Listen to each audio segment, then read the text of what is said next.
BoE reports on the bank's plan to defeat the downturn. Breaking free of the recession trap. Today, the Bank of England unveiled its most radical stimulus package since the height of the financial crisis. Record cuts in interest rates, record amounts of cash pumped into the economy, and all to protect Britain from the economic slowdown it foresees after the referendum. We're helping this economy respond to a change in the relationship with Europe and the rest of the world in as an effective way as possible. And we're not waiting. I think the key thing is that we're not waiting to see a sharp increase in unemployment, to see an actual downturn in activity before we have the proof on the ground that we should have acted before. No, we're acting to minimize those risks, to lean against it, to improve the prospects of this adjustment, to make this a success.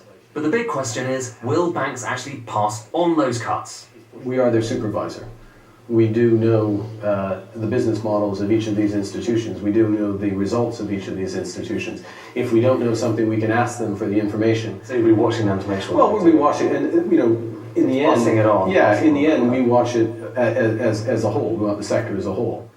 To get a sense of how historic this moment is, have a look at this. This is official bank rate all the way from 1694 to today. It has never been as low as it is now. But as well as that, the bank is doing more. A £100 billion system, the Term Funding Scheme, to encourage banks to pass on the rate cut. £10 billion which will be spent on corporate debt. And another £60 billion spent on government bonds, what economists call quantitative easing.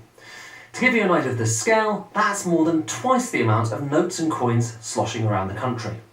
Now, the important thing to remember is that all of that money, £170 billion of it, will be created electronically and pumped around the country to try to encourage people to spend. It's kind of a nuclear button for central banks like this. But like all radical policies, there are side effects, and some people are particularly concerned about the impact on inequality.